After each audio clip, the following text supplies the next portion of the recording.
শবে কদরের নামাজ কত রাকাত, নিয়ত কিভাবে করব, কি কি স্পেশাল আমল আছে। লাইলাতুল কদর বা শবে কদর যেটাকে আমরা বলি, এই লাইলাতুল কদরে দাঁড়িয়ে বেশি বেশি নফল নামাজ পড়বো আমরা। দীর্ঘ রুকু, দীর্ঘ সিজদা, দীর্ঘ কেরাতে, ধীরস্থিরতার সাথে, সৌন্দর্যের সাথে। তো কোরআন তেলাওয়াত বেশি বেশি করা, দোয়া করা, জিকির আজকার করা, আল্লাহর কাছে আল্লাহ স্মরণ করা, এগুলোর মধ্য দিয়ে আমরা রাতকে কাটাবো।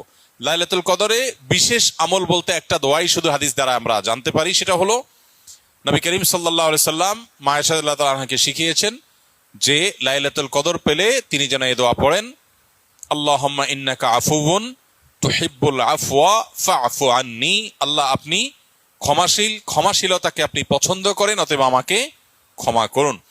এই দোয়া আমরা বেশি বেশি পড়বো। এর বাইরে লাইলাতুল কদরের বা শবে কদরের আলাদা কোনো নামাজের ফরম্যাট নাই যে এত সংখ্যক রাকাত পড়তে হবে এবং প্রথম রাকাতে অমুক সূরার সাথে অমুক সূরা এতবার, দ্বিতীয় রাকাতে তমুক সূরা এতবার, এরকম কোনো বাধ্যবাধকতা নেই।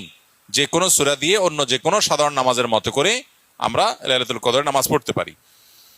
আর এর জন্য আলাদা কোনো নিয়ত নেই যে নাওয়াইতু আন উসাল্লিয়া সালাত লাইলাতুল কদর বা লাইলাতুল কদর নামাজ পড়ছি, এরকম কোনো আলাদা নিয়ত দরকার নেই। আমি লাইলাতুল কদরে পড়ছি, আমার মাথায় আছে, এটুকুই নিয়ত ইনশাআল্লাহ যথেষ্ট হবে এবং সুন্দরভাবে সালাত আদায় করা, নামাজ পড়াটাই হলো গুরুত্বপূর্ণ।